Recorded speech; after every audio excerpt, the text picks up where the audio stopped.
Now the Canadian government have funded a fun activity book for children to explain euthanasia to them. And as they call it, MAID, M-A-I-D, Medical Aid in Dying. And this darling little publication, look at the pictures now. So this little darling publication is aimed at helping youngsters understand why an adult would choose medically assisted death. It says, the person doesn't even notice it's happening and it doesn't hurt. Hello, I'm Phelim McAleer. And I'm Anne McClenny, and welcome to the Anne and Phelim Scoop. Indeed. It's March, and the weather is still bad in Los Angeles. And in fact, in more bad news, we have another atmospheric river, otherwise known in Ireland as heavy rain, coming into Los Angeles. And my cousin, very helpfully, in Mayo, sent me this Mayo, graph. Ireland. Mayo, Ireland. Not Mayo, Texas. Sent me this graph. And for those of you who don't understand, this is the Celsius graph now. This is showing temperatures in Celsius. In new money. So in new money, or in old money, maybe in new money. New money. So in Celsius, basically, the temperature in Mayo is the same as the temperature in Los Angeles. So I would like, just before we get going on the show, Phelim, at all, I want my money back because we pay very, very high taxes in California.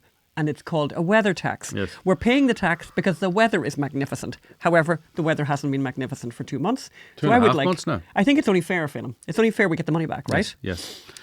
And So, we had St. Patrick's Day. Didn't deter us. We had St. Patrick's Day. We had St. Patrick's Day. Everyone was dressed like we were going to, to the Arctic Circle. And I just thought of something recently, because Phelim and I were listening to this song over the weekend. For anyone who's ever wondered about Ireland, the drinking and the general depression, listen to a song called Grace, sung by just about everybody. Rod Stewart did it. Based on a true story. Based on a true story about the Irish Revolution that happened in 1916. And just listen to that song just to understand a little bit about Irish history. And by the way, just to let you know, you could listen to it 1,000 times, and 1,000 times it'll make you cry. So that's Ireland for you. Anyway, Grace. Phelim. The song is Grace. The song is called Grace. Who wrote it again, Phelim? Sean O'Mara and... I don't recognise that name. No, nobody wrote it. Was it not one of the fellas from the Dubliners? No. All right, okay. They sang it. They made it famous. Joe McCann from the Dubliners made it famous. So nobody wrote it, and it's absolutely extraordinary, and everyone has sung it since. I think, by the way, there's a challenge. Anyone who has potential, listen to it, and then if you think you know a sadder song than Grace, get in touch with us. Okay, Phelim, what else is happening in the show? Tell us about Trump. Trump. We're going to talk about Trump later on because by the time you're watching this, he may or may not be indicted on the most ludicrous charge on the planet. And by the way, Republicans, where were you when John Edwards was indicted on a similar charge, an equally as ludicrous charge? So we'll be coming back to that. And what else? I was in Texas this past week and had a very funny story happen to Magda and I in Fredericksburg. You want to hear this story. And I've had a very busy week, by the way, just to say. I also, on Saturday, spoke to about 150 students, high school students in Santa Barbara. At the Reagan, what do you call it? At the Reagan Ranch Centre in Santa Barbara. And we'll bring you a little bit of that later on. Yes, and it was just actually whilst we were preparing for your speech, I always wanted to do this story. We look at how the science was settled on ulcers, and then it became unsettled. And so if anyone ever tells you the science is settled in this and the science is settled in that, look, science is always changing. And by the way, the one thing for definite is the scientists will always stick with what they know, because that's in the nature of them. We'll come to a story back to that illustrates this perfectly. And Canada's latest euthanasia proposals is a masterclass in the very definition of what a slippery slope is. Yes. We're going to bring you that very disturbing story. And talking of the Commonwealth, Achai the New, Scotland's ruling elite has learned there's a limit to the amount of madness people will tolerate, and they are paying the penalty. And we live in the City of Angels, and we speak to the author who has captured the city in his latest book. So Trump, Phelim, tell me what's happening with Trump. Well, when people are watching this or listening to this, Trump could be in handcuffs with a mugshot. Not quite, right? Not quite a mugshot, right? I don't know why there wouldn't be a mugshot. Okay, in case he goes on the lam, you know. Okay, explain it. Break it down for me, because well, who knows? Of course. No, but break it down for me. Like, why? So What exactly are they going after him for, and why do people say it's ludicrous? Well, someone from Ireland asked me that recently. What are they charging him with? What's the offence? Mm-hmm. And I tried to explain to them what the offence was, and I was having real difficulty explaining what the offence was. And a rule of thumb is if you can't explain how or why someone has broken the law, there's probably a good chance that they haven't broken the law then, is that no, of course, everyone can break the law all the time. They shouldn't be charged with breaking the law. If it's not obvious, right, unless you're in a very highly specialised, financial organisation where there's all these rules, right, that and you're taught time and time again. But if you're a non-politician running for election, right, and you mostly self-finance it, and then 6 years later, they're charging you with campaign finance violations from that campaign. Over 130,000, and most presidential campaigns cost just less than $1 billion. This is not real justice. This is not a real charge. This is something that they've tried to jerry-rig into a charge. It seems to be that they're saying that the payment to Stormy Daniels, the alleged payment to Stormy Daniels, who's the, as they say, adult film star who Trump allegedly had an affair with, was part of the campaign, and he didn't declare it.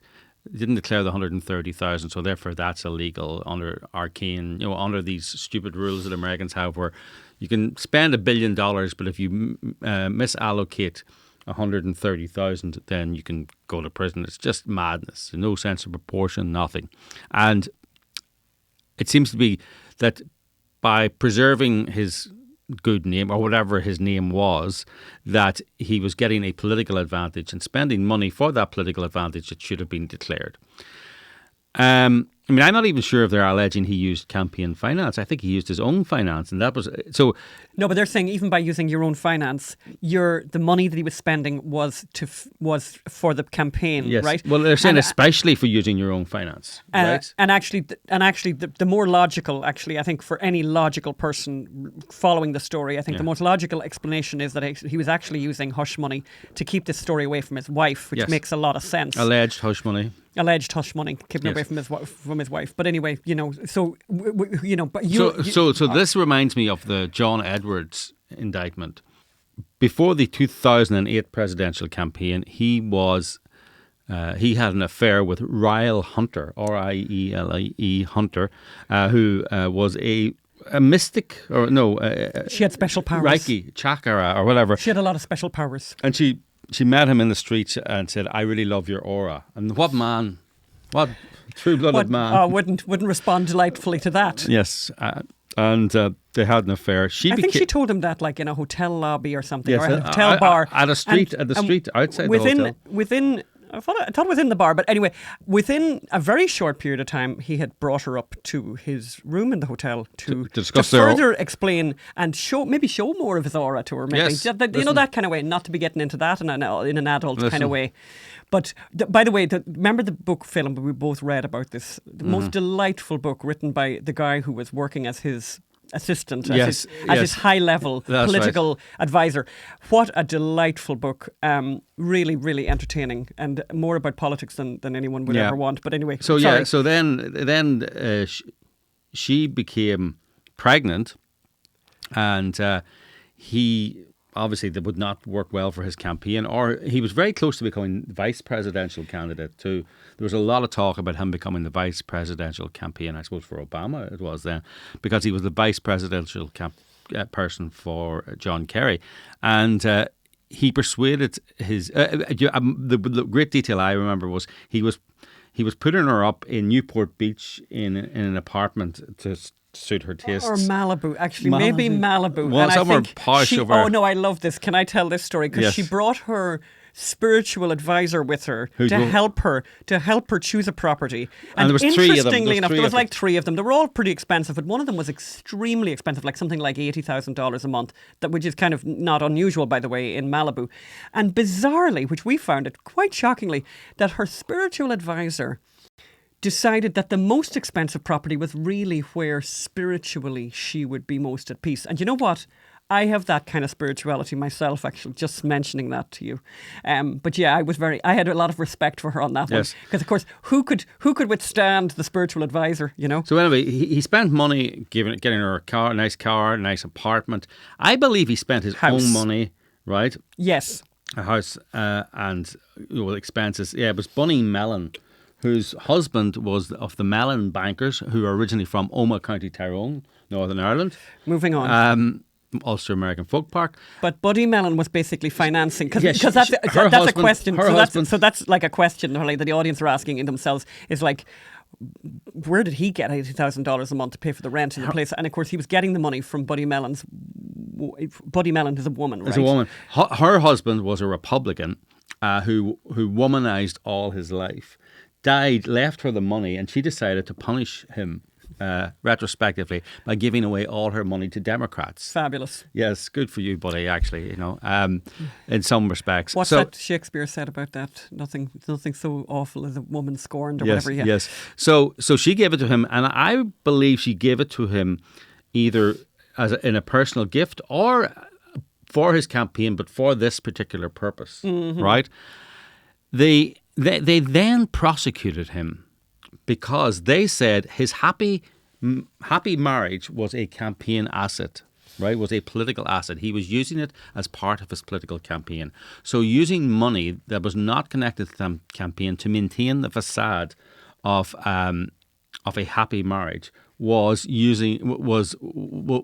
part of a political campaign. So therefore, he should have declared this as an election expense. It's the same thing, though. It's the same thing, and it's like, Mark Stein's very good in this. John, and believe me, Mark Stein or myself were no fan of that unctuous, oily trial lawyer Democrat John Edwards. But I mean, you basically have a federally mandated happy marriage. Right. It's like, and Trump is even worse. He's got a New York state mandated, because he's been prosecuted by the state, happy marriage. The ludicrousness of it. The ludicrousness of it, that I thought Republicans were the ones who were supposed to be in people's bedrooms, nosing around, and criticizing them for their sexuality and their sex life, people for their sex lives. And you've got the district attorney in New York nosing around Trump's most private life, saying the state approves of that, but it doesn't approve of this. Well, I think the great thing, though, is to know that obviously there's no crime going on in New York, so the district attorney in New York is able to devote an enormous amount of time to this $120,000. Is it $120,000 or $130,000? Because there's no other crime really worth investigating. Moving right along. Yes. Moving right along. You actually, as we say, the reason I'm moving along is because you probably know more about the Trump story now than we do, because we're recording this a couple of days in advance the 24 hours in advance of the famous Tuesday that everyone's talking about. So I was in Texas last week, and Magda came along with me, and we were driving. Anyway, we're driving through Fredericksburg, and we decided to stop for something to eat. So we go into a restaurant. This is just a classic. By the way, this has happened to me and Phelim before. Phelim wasn't with me on this occasion. I had Magda. So we're sitting in a restaurant, grand, having a bit of a meal, and the next thing, at the next table, a man looks over and shouts over and says, "Where in Ireland are you from?" Are you suggesting, Alan, that you were speaking rather loudly in this restaurant? No, actually we weren't. No, not even slightly. Oh, okay. So, "Where in Ireland are you from?" He shouts over, and I said, "I'm from Donegal." And he says, yeah, listen, just that you sound a lot like this. I listen to a podcast," he says, "and you sound an awful lot like the woman on the podcast." So Magda then pipes up, and Magda says, "Really? Tell us about the podcast. What else? Tell us about the podcast." "Well, I can't." And he's going, the man is saying, "I just can't remember the name of the woman, but she's her, and she's with this Irish guy. And, and I love the podcast." And Magda went, is her name Anne and his name Phelim?" And he went, that's it. And she goes, "Ta-da!" And I mean, fabulous. So, by the way, that's Michael Patrick Reagan and Catherine Reagan, who we met in Fredericksburg in Texas. In Texas, near Austin. But what's really interesting is, on a previous occasion, Phelim and I went to see somebody. I won't get into too many details, in Central Texas anyway. And the lady we went to see, she said, there's two restaurants we could go to. We can go to a posh restaurant or we can go to a dive restaurant. And we had said at the time, I think we'd like to go to the dive restaurant. So we go to the dive restaurant, which was fabulous, of course, and went in and we're sort of sitting there having a meal with these friends. And basically the next thing, a man goes, "Is that Phelan McAleer?" So I don't know. That's Texas for you anyway. So obviously we love Texas and we have a lot of friends there and we're very popular there. Funny, it doesn't happen too often in California now. No. You don't find that. But we love that story. And we big shout out to Michael Patrick and to Catherine Reagan. And it was so nice to meet them. Really, really enjoyed that. So keep on listening, Michael. Thank you so much. And he said such lovely, lovely, kind things about the podcast. And as I said earlier then, so I was in Santa Barbara at the weekend speaking to bunch of 150 young people. And you know, the first thing I kind of want to say about this, and I was talking about environment, the theme of my speech was environmentalism means never having to say you're sorry. And by the way, you can see it. You can see the whole speech. It's up there and we'll put the link in the show notes. It's on the YAF. It's on the YAF site, but we can put that. We'll include the link on the show notes everywhere. Yeah. And so one of the things that I was kind of talking about was, you know, let's watch the first. I'll show a little clip here just to give you an idea of what I was talking about. Let's watch that now. They have a big attraction for the apocalypse, and they keep on predicting the apocalypse, and then the apocalypse doesn't happen. I just want to give you a quick survey of all the times that environmentalists have been wrong. So 1972. UN Environment Protection Boss warns we have 10 years left to stop the catastrophe. 74, space satellites show near new ice age coming fast. The big freeze. So I'm old enough, you see, none of you, you all have a 2 at your birthdays, right? It starts with a 2, right? So back in the day, back in history, when I was born, right? We were all brought up with this global cooling. There's going to be global cooling. We're all going to freeze to death. Really, really bad problem there. Environmental catastrophe as irreversible as any nuclear holocaust. Global disasters, nations wiped off the face of the earth, crop failures, 1989. They've been at this for a long time. 2004, now the Pentagon tells Bush climate change will destroy us. 2007, if there is no action before 2012, it's over. Only 11 years left to prevent irreversible damage. 1978, no end in sight to the 30-year cooling period. No end in sight. Then 2000, snowfalls are now a thing of the past. Just like that. Just like that. And do you remember hearing the sorry? Do you remember the sorry from the environmentalists who got it wrong? No? Prince Charles, now King Charles to you. Just 96 months left to save the world, 2009. Gordon Brown, former Chancellor of the Exchequer in the UK. We have fewer than 50 days. Do-do! Do-do! There should be music to go with this, right? Big dramatic music, 50 days. I love, this is my favourite though. French Foreign Minister, as he's eating his baguette, okay? He says, are you listening? 500 days to avoid a climate disaster. 2014. Planet still standing, 500 days after French Foreign Minister warned of climate chaos. And then we have her, Greta. Oh, now, to be honest with you now, to be really honest with you now, I did spend a wee bit of time getting the right photograph of Greta. Now, she's very cross. Now, you know why she's very cross? Do you know what she did the other day and got caught? Does everyone know what she did the other day and got caught? Oh, poor Greta. So Greta wrote this tweet back in 2018. Now, God help her, she was only 15, but that didn't stop her talking to the world about how we should all behave. And she said, top climate scientists warning that climate change will wipe out all humanity unless we stop using fossil fuels over the next 5 years. Greta deletes 2018 tweet. So she did this just the other day, and she thought she mightn't get caught, and she did get caught, so she's not very happy about that. And then I wanted you to tell this story too, and it's always been an interest of mine about consensus and that. It's about these 2 Australian scientists, one of whom, ulcers. Anyone who doesn't remember the 80s, or anyone who remembers the 80s, remembers ulcers, right? Ulcers were caused by stress. Yeah. It was just a medical. Everyone knew that. Yeah. And you were treated. There was no question. No question, and it was almost like a status symbol. Oh, I've got an ulcer. My job is so high pressured. And one professor in Australia, in Western Australia, right? Was he a professor even then? I think he was a research scientist, was he? Maybe? You know, and he looked at an autopsy of someone who died and who had an ulcer, and he saw bacteria. And he looked at it and going, well, no one's ever said that any bacteria. And anyway, bacteria cannot live in the stomach. Apparently.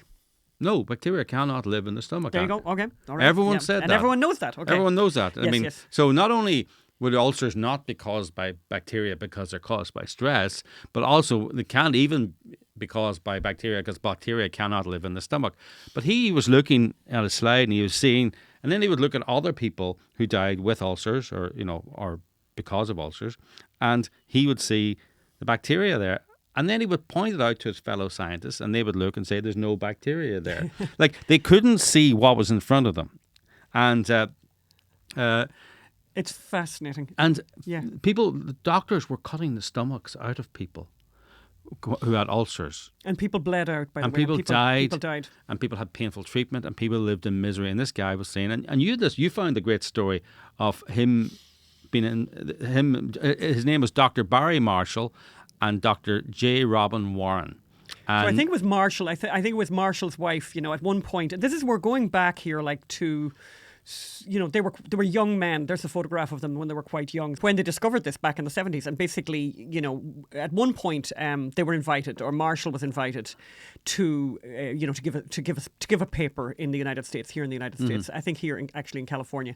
And the wives came, and there was a whole thing where the wives then would go like on tours during the day and stuff like that. And so the wife of Marshall was on this tour bus and sitting behind, other wives or whatever. And she heard the other two wives complaining about her husband, the lunatic that her husband was for this theory about bacteria causing ulcers. Yes. So everyone was talking about it, and they were just saying these weirdos. lunatics. Dr. Marshall, actually funny, Dr. Marshall, they won the Nobel, let's give away the end. They won the Nobel Prize. In 2005. In 2005. Yeah, 28 years later, I think after it was. decades in the wilderness. And he says, working in a weird and academically obscure location aided in the discovery because he and Dr. Warren could pursue their observation without interference from the prevailing beliefs. Quote, if I'd come up through the normal gastroenterology training schemes in the United States, I would have been so indoctrinated on the acid theory, which is the ulcer is caused by stress and acids, that I wouldn't have considered anything else and might have skipped over Helicobacter, which is the bacteria, as everyone else had done. Right? So this is a lesson about scientific consensus. This is 99% of scientists agree, 99.99999%. Yes. And agreed. Agreed. And he says, look, here's the evidence. And they wouldn't even believe their own eyes. And then they said, it can't be true because there's no one else has ever seen this before. So he went and to the librarian in Perth, again, who was not infected by, groupthink, and said to her, I want you to go through all the medical papers and find if anyone has ever mentioned bacteria in the stomach in medical history. Oh, interesting. And she came back with a pile of papers. Oh my God! Oh, that's and a great story. It's like a movie. Until actually, decades ago, it was there were papers all the time, and then people just forgot about these papers, and it was the acid/stress theory that was prominent. So look, when people tell you the world is going to end through climate change, and all these scientists agree. Yeah. So basically, the quote that I gave the kids up in Santa Barbara was from Michael Crichton, the author, the famous author, but a medical doctor, who said that consensus was the last refuge of scoundrels, and that it was a way of avoiding debate. That people who say to you, well, 97% or 98 or 99% of people agree, it's nonsense. I'd like to use stronger language. I didn't use stronger language because of the young people and all of that, but it's a nonsense idea. The moment people start talking about consensus and 99% of anything, It doesn't make it's ludicrous. This is not how science proceeds. It doesn't proceed. It's not a democracy. Science and truth is not a democracy. We don't all agree on things. No, one person might have the truth. And in this case, for example, with the ulcers, which is a great story. What a great story. Yes. So these guys, look at them now. Look at sorry, not now, but 2005. Look at the photograph of the two men. Look at them before and look at them after, right? These two young men came up with this very logical, by the way, very logical, very visibly obvious truth about ulcers, but it took almost 3 decades for them to get the recognition. They won the Nobel Prize. But not only that, the idea that bacteria could live in the stomach, right, then opened the medical field to all sorts of, maybe cancer in the stomach is caused by bacteria. Amazing. It opened a whole new field of science. They introduced a whole new field of science, not just about ulcers, or as we call them in Northern Ireland, ulcers. But what it tells you as well is, when this consensus thing happens, it's really hard to shake. It's really, really hard to shake because everyone cowers behind the strength of this consensus, and it's intimidating and it's bullying. It's a bullying thing, actually. Yes. That's a good way to look at it. Actually, it's a very bullying thing. So I was telling these young people, and I had to be kind of gentle about this, obviously, but I was sort of saying, look, when your teacher, is screaming at you about the consensus about climate change, what I would suggest you gently say to your teacher is, well, there's been a very, very bad history of consensus. And obviously the Ulcer story is one story, but the other story is eugenics, which I know we've mentioned on this podcast before. Eugenics, pretty much invented in the United States and then was taught to the Nazis. Mm-hmm. From here, we're very proud of that. So eugenics, the idea of the pure race, came from America and was extremely popular and was a consensus around the world among the most intelligent, the most intellectually, all the people in the know knew this was the right thing to do, and that I will continue to quote this because I do actually think it's an extraordinary, and it's one of those. You talk about of hidden histories. It's a real hidden history, Yes. Wendell Holmes, the great jurist, Wendell Holmes. Yes. 3 generations of imbeciles is enough. Isn't that lovely? And just to remember, of You're course, my man, Wendell. that Buck versus Bell, the Supreme Court decision that forever, which is still on the books for sterilisation in eugenics, basically it's still there. It's never been removed. And talking of medical consensus, it's just interesting. Some of you might have seen this story recently about Canada's euthanasia slippery slope. So Canada introduced, legalized euthanasia in 2016, and at the time, there was all this, this won't be a slippery slope. We're not the slippery slope type, we wouldn't let this become creep in any kind of way. Yeah, but 7 years later, here's what you need to know about Canada. And it just by the way, this story just gets worse and worse and worse. So there were more than 10,000 medically assisted deaths in 2021, which was an increase of about a third from the previous year. Look at the chart we're putting up on the screen right now. So in 2016, quite small number of euthanasia in Canada, but right up to 2021, the number is just each year. We're looking at the chart here now. Basically, each year it doubles. Each year it's doubling, and if that's not bad enough, it gets much, much worse. The government now in Canada is weighing whether to extend euthanasia to children. Yeah, you heard that right. Mm-hmm. And the mentally ill. Because, of course, that would be a great idea. Because mentally ill people, of course, are in a great position to give consent, right? Mm-hmm. Equally, children, obviously, are in a great position to give consent. But we're obviously living in a completely mad world where children are being mutilated by doctors. By our betters, by doctors all over the world, where doctors are all agreeing that it's fine to mutilate children. To gender affirm them. To gender affirm them, Gender affirm but they're mentally ill also kids. now in Canada beginning to talk about extending euthanasia to children, to newborn babies who are ill. I mean, unbelievable. And just to give you the quote from this guy, Lewis Roy, from the Quebec College of Physicians. And this is the thing, this is not this guy has a very good position here, right?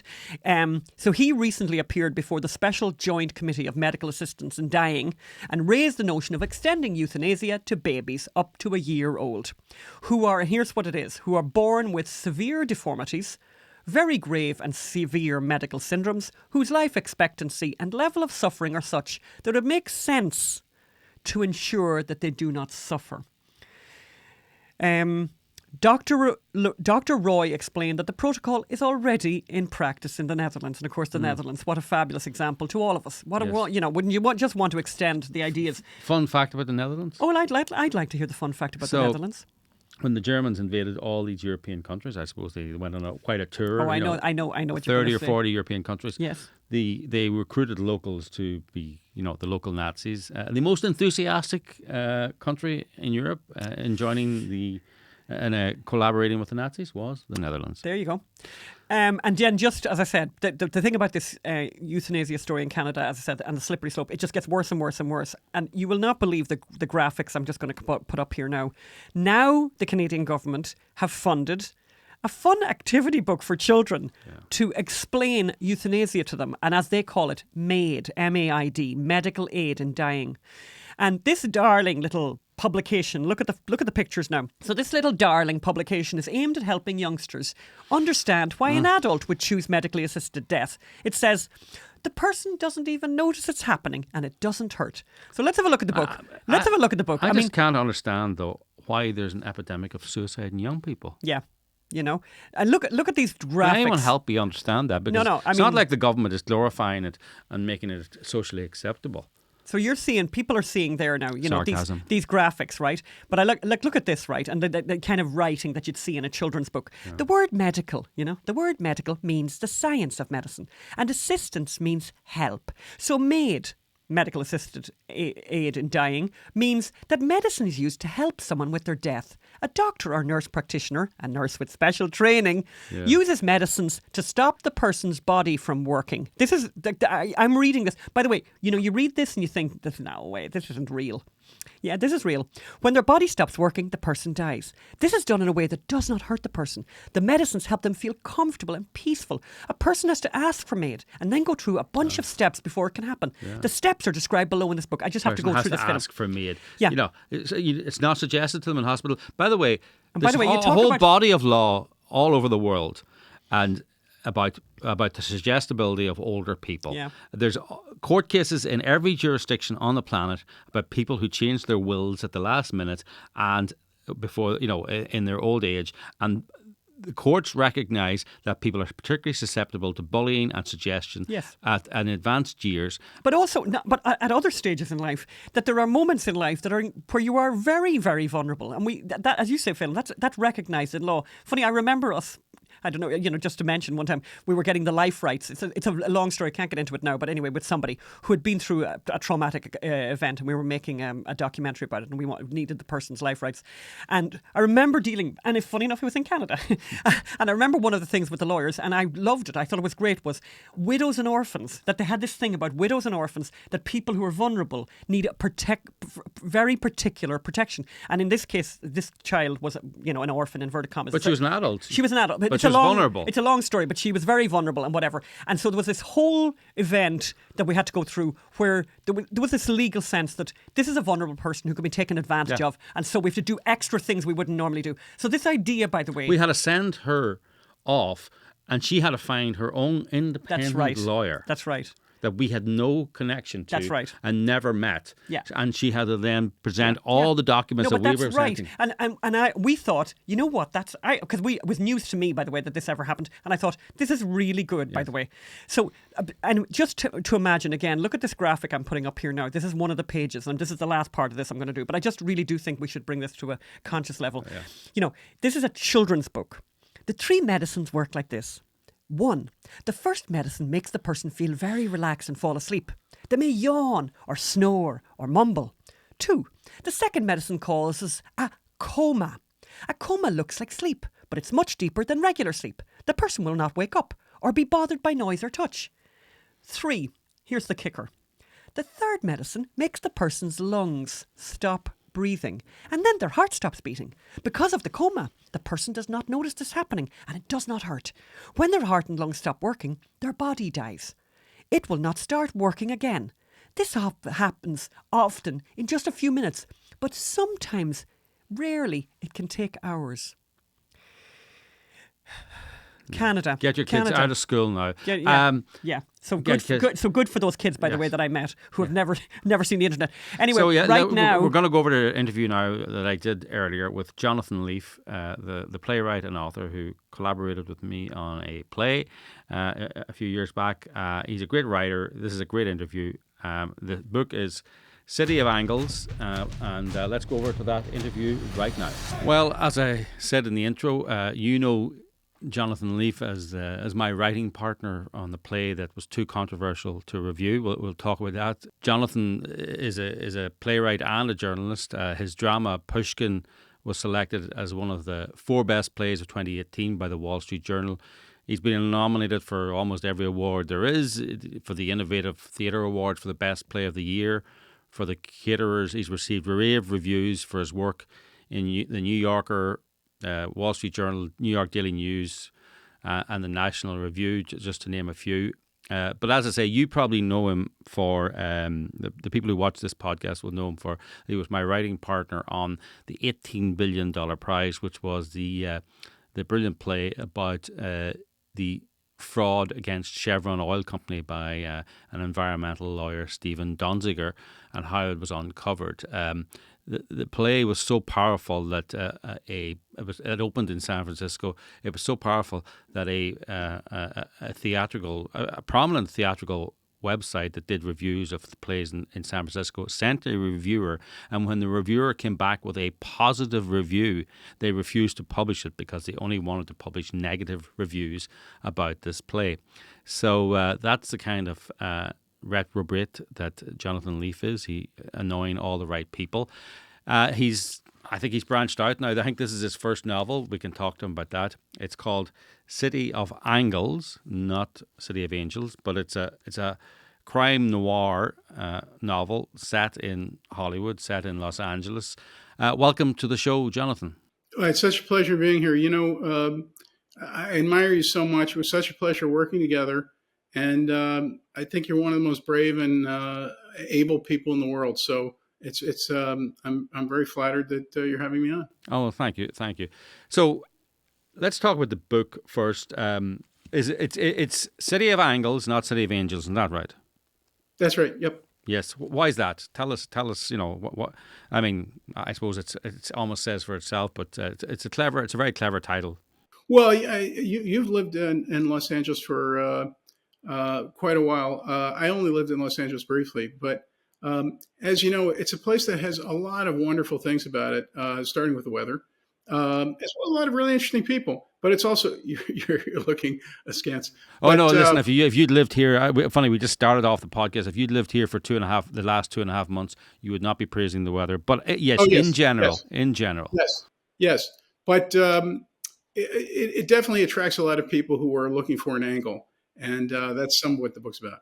That's a very interesting thing you said, that you only lived in LA for a short period of time. And I think very often the people who drop in and out of these cities can sometimes capture a city better in a novel than people who've lived here and have become inured to the madness they live in. And I think I've read a lot of books about LA. It's a kind of a hobby of mine. I think you've really captured the city in a way that so many novelists haven't. That you've captured the absurdities and the joyousness and the madness of the city. Well, thank you. I'm really flattered. I do think, especially if you're of a certain age and you come out to LA, more than for young people, it is a wonderful city in a lot of ways. There's an enormous amount to recommend it. It has a great symphony, a philharmonic, and it has a very good opera company. And there is an amazing amount of great theater, probably more in some ways than in New York. And there are a lot of fascinating people. Yeah, there are, and of course you can. Our orchestra is so good that you guys in New York have stolen our conductor. Isn't that right? Right. Yeah. Yes. Exactly. You've taken Dudamel and are going to bring him to New York. But there you go. That's the way of the world. I mean, the book kind of opens with a classic LA scene. An aspiring actress is going to an audition and she finds a dead body in the trunk of her car. And, this is LA. Nothing gets in the way of the audition. So she thinks, well, he's dead. What can a few hours delay difference, kind of a few hours delay, and she goes to the audition. It may be an exaggeration, but it's not. It's not outside the realms of possibility. And I think that's what a great novelist does: takes the madness, gives it a little twist, and lets it run. Thank you. Again, I'm flattered. So yeah, but I just wanted to, maybe we should, we'll get back talking the book, which I want to hype and promote shamelessly. But yeah, it is kind of an amazing story. So you very kindly involved me in doing this play, which was documentary theater. In other words, the entire play, with the exception of just a few lines of filler, was composed from trial transcripts. And the person who was the head of the theater website that refused to run a review of the play was a former, irony of ironies, but maybe not so surprising, Berkeley free speech advocate. Yeah, that was kind of delicious. Yeah, it was the Theatricus website. Yeah, he was a free speech advocate, and he sent a reviewer who'd done many reviews for his site along to do a hatchet job on the play, and the guy came back and said, I quite liked the play, actually, very interesting, and made me think and all that. So that's the, I think those are the words that you couldn't possibly use, made me think, because that's a dangerous, in the liberal mindset, that's a dangerous concept. So to get back to the novel, I mean, it's been compared to Carl Hiaasen, and I can see that, but Carl Hiaasen is in my opinion, has had one good novel, and the rest have just failed to live up to that one good novel. It's been compared to Elmore Leonard. Are these writers, were they influences on you? I'm really ashamed to say I've actually never read either, but I keep hearing both comparisons. One critic just recently compared it to Tom Wolfe, and I want to throw in the direct quote. He said, akin to Wolfe, and then he said, what an entertaining book, exclamation point. So yeah, Wolfe has definitely been a huge influence on me. Wolfe is one of my all-time, not just one of my favorite American writers, I think one of the best writers and one of the most enjoyable writers I've ever read. He's an amazing writer. He's a funny, interesting thing about Tom Wolfe, and when we're talking about Bruce Willis here, I watched the movie without having read the book Bonfire of the Vanities, or Bonfire of the Vanities. The movie is actually, at the time, it was terribly slated and badly reviewed, because the novel is so good. I watched the movie without reading the novel. The movie, it's a great movie. People should go back and look at the movie, but they should actually go back. I mean, the way he captures 80s New York, I mean, it's a historical document. It's a very, very entertaining historical document, as is City of Angles, by the way. It's LA is one of these cities. People say, where should I live in LA when I come out to live there? And one thing I can say about LA is there are so many nice and great places to live, by the beach, Silver Lake, Los Feliz, Hollywood, Malibu, Palisades, Redondo Beach, Playa de Vista, Marina del Rey, all these lovely, interesting Culver City, great communities. And, they're all terribly liberal, a lot of them. Out in the Valley, Studio City, Sherman Oaks, there's just so much going on in the city. So there's a whole religious cult aspect to it, of the novel as well. So you ever been in a religious cult, or did you just do that from your imagination? No, though I've known many people, unfortunately, who did join them, and I've heard some of the horror stories. But it's an interesting aspect of LA that a remarkable number of cults have been founded in LA, and also just strange religious sects. I mean, most people don't know this, but the Pentecostal Church was founded in LA, which is now one of the largest churches, I think, in the world. But obviously Scientology, Carlos Castaneda got his start in Los Angeles, not in Mexico. It seems to be a place that, it draws people who are searching. They're searching for a new life. They're searching for a new identity, and they're ripe for conversion. And it's also a place where people are open to new ideas in a way that's both good and bad. Yeah, good and bad. Exactly. And that is true. People come out here, open to new ideas. Makes them both interesting and vulnerable, depending on their personality, depending on the values they were raised with. Also. How do you feel? I mean, I think most Hollywood novels don't capture Hollywood and don't capture Los Angeles. Yours does. Why do you think yours does? I think it's because you don't live here. What do you think? That may be part of it. I mean, I'm not saying it's in any way, shape, or form of the importance or quality of de Tocqueville's democracy in America. But of course, the best book ever written about America, many say, was written by a guy who came here for a year or two and went back to France. So, yeah, I mean, there does seem to be something about that if you live in a place briefly and you haven't kind of internalized the peculiarities of it, you sometimes can be a little more acute to what's going on. One of the, I shouldn't even say one of the reasons, maybe the number one reason I wanted to write the book was just what you're talking about, that I had read a whole series of books set in LA, and I didn't think they caught LA at all. And I also want to add, I don't think they caught the experience of actors. I've never been a professional actor. I have no desire to be a professional actor. But, being a playwright and having had many plays produced, I've spent so much time with actors. And it's strange. You would think people would write books that really capture their experience. And I've never seen one. Almost never. So you worked with me on the $18 billion prize, which is revealing a fraud by environmentalists and a fraud, by the way, by the mainstream media to sort of support this fraud and not ask difficult questions, and in times even collude with the actual activists. I mean, it would be fair to say that that's not the usual woke playwright liberal idea pushed by many plays. I mean, so you don't, your work doesn't push the liberal orthodoxy of so much of what's called art these days. Is it difficult to live in that life in Los Angeles, or sorry, in New York as a playwright? I mean, you must be a very small community. I guess so. There are a number of well-known playwrights who are somewhat conservative or conservative. I mean, David Mamet has, so to speak, come out of the closet. And Stoppard, though he seems to have moderated his views, at one time was very anti-communist. And these are widely regarded as the leading playwright in the United States and in England. So I think there's a way you can do it if you're telling a story rather than just trying to hit people over the head. Yeah. I think that's it. You don't want to hit people over the head. You want to really tell a story. That's what it has to be about a story. If you're not telling a story, go home, because people don't want to be hit over the head. Like Hollywood has found that out. People do not want to be hit over the head. People do not want to be lectured to. They do not want to be hectored to. They do not want to be told they're doing something wrong. They get that enough in their life. They want to go to the movies and to the plays for escapism, for amusement, for entertainment. And by the way, they want a moral story. They want a beginning, middle, and end. They want something that tells them something about the world, but not hits them over the head with something about the world. Yeah, exactly. And it's interesting. During and immediately after the Iraq War, there were a succession of Hollywood movies about the Middle East and about the Iraq War, and some of them were almost at record levels of failure. I mean, there was an Oliver Stone movie, not Oliver Stone, it was Brian De Palma. Yeah, did a movie, Lions of something. Redacted. And, they spent millions and millions of dollars, and I think the gross was under $100,000.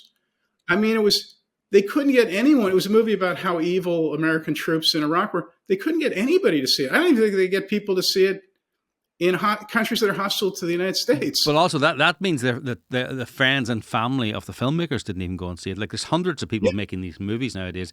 If every one of them invited, all their family members and friends, it should make more than 100,000. Yeah. No, the only movie that was about the Middle East and the Iraq War in any direct or even tangential way that was successful was this movie, The Kingdom, where Jamie Foxx is a good guy fighting psychos in the Middle East. That people were interested in seeing. And I guess American Sniper was a huge hit. Yep, that's true. I just want to wrap up the interview. Thank you very much, Jonathan, for coming along and talking to us. Hopefully we can work together on some interesting projects going forward. But the book of the moment is City of Angles by Jonathan Leaf. It's published by Bombardier Books. You can buy it on Amazon, it's just come out. So the reviews are still coming in, but we give it a 5-star review here as someone who lives in kind of the actor world in Los Angeles. You've really captured the city. It's a great story. It's a real page turner. Thanks for writing this book, Jonathan, and thanks for coming on the show. Thank you so much. If I could just shamelessly say, the reviews have been uniformly terrific, and what everyone's emphasized is it's a really fun read, so people should read it. Yeah, no, it is. It's fun, actually. There's no hitting you over the head. It's fun. I enjoyed it immensely. It's just a fun read, actually. That's a great thing to say in this crazy world we live in. Thanks, Jonathan. Thank you. There's the book. Please support Jonathan. Please order the book. Please order it for your friends. It's definitely worth a read. It's a lot of fun. So what's next? I just love this is like the perfect segue, because I know that you were talking about Hollywood, right? And so when I was, obviously it's been a bit of a busy week. I was, as you know, I was in Texas, and then I was up in Santa Barbara, and in the meantime, between the two of those, we had the world and his mother come over to celebrate St. Patrick's Day. Yes. So it was a bit busy, but when I was up in Santa Barbara, and it's a beautiful centre there, by the way, if you ever want to visit it. They were serving food to these young people, and I was getting some of it. And there was a really nice chili. I mean, really, really nice chili. And I kind of said, oh God, this is a lovely chili. And they went, this is Ronald Reagan's favourite chili recipe. And I said to the wonderful people up in the Reagan Ranch Centre, particularly Madison, shout out to Madison, I said, oh my God, that's a great, I must get that recipe. And within like a minute, of course, the next thing in my inbox came the recipe. So we're going to put it up on the website. I haven't had a chance to make it yet, but I'd suggest everyone make it this week.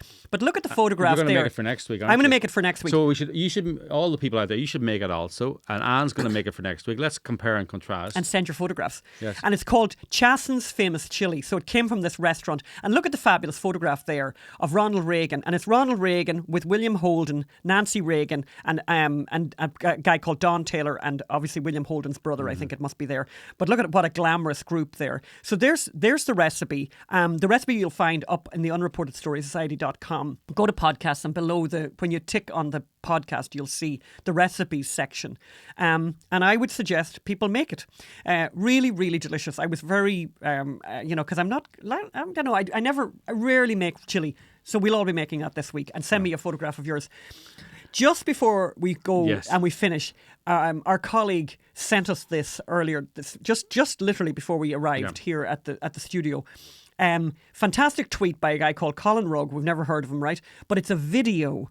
Video from back in the day when Fauci, at the beginning of the pandemic. Well, at the beginning, no, it's at the beginning of the vaccine, I suppose. Okay. They're going, he's going door to door, and it's like, it's a very interesting historical situation. Yes. But it's brilliant television. Yes. Like, no matter what you think about the vaccine, right? It's really brilliant. As you say, it's a piece. It's a historic document, and it's the people who shot it. But no one has ever heard of it. This is the kind of thing. And by the way, if you're pro-vaccine, you could use this as a great thing to start a discussion. Yeah. What's the legitimate beefs of this person? What are his illegitimate beefs? What is he getting right? What's he getting wrong? But it's just compelling television. It's compelling, right? and of course, so somebody shot this at the time, and guess what? It died. You've never seen this before. Well, you're going to see it now. So you're going to see it now. And we'll use it to finish the show. We're going to use it to finish the show. So we will play out with this extraordinary piece of video, and we thank you. And all you've got to do is go to the unreportedstoriesociety.com, and you can donate online, and you could even donate every month, by the way, which would be really helpful. Or every year. It's tax deductible. We're a 501c3. And right now, by the way, whatever you give will be doubled, and we'll get into a little bit more detail about that next week. But we have a very generous donor who is doubling donations up to quite a large number. So please give what you can. It will be immediately doubled, and we do appreciate you so much. And watch this video now. Yes. Bye. People in America are not settled with the information that's been given to us right now. So I'm not going to be lining up taking a shot or a vaccination for something that wasn't clear in the first place. And then you all create a shot in miraculous time. It takes years to create vaccination. Well, it used to take years. Okay, it used to. You know how many years were invested in this approach? About 20 years of science to get us to be able to do it. 20 years is not enough. And 9 months is definitely not enough for nobody to be taking no vaccination that you all came up with. The only reason I'm talking to you right now, as close as we are, is that I've been vaccinated. Right. But if it allows thousands of people like you don't get vaccinated, you're going to let this virus continue to percolate in this country and in this world. Something like the common flu then, right? And it's much more serious than the flu. Though. Well, the flu kills a lot of people annually too. You know how many people died of the flu the last year? I mean, not this year, virtually none, but the previous year, about 20 to 30,000. You know how many people have died from COVID-19 in the United States? 600,000 Americans. The number that you all giving that died, that's once again, that's you all's number. You gonna pass? Yeah, definitely. Right. Because when you start talking about paying people to get vaccinated, when you start talking about incentivizing things to get people vaccinated, there's something else going on with that.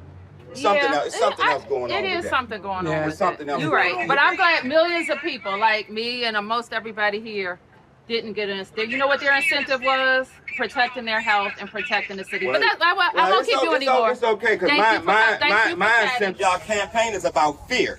It's about inciting fear in people. You all attack people with fear. That's what this pandemic is. It's a fear. It's fear, this pandemic. That's all it is.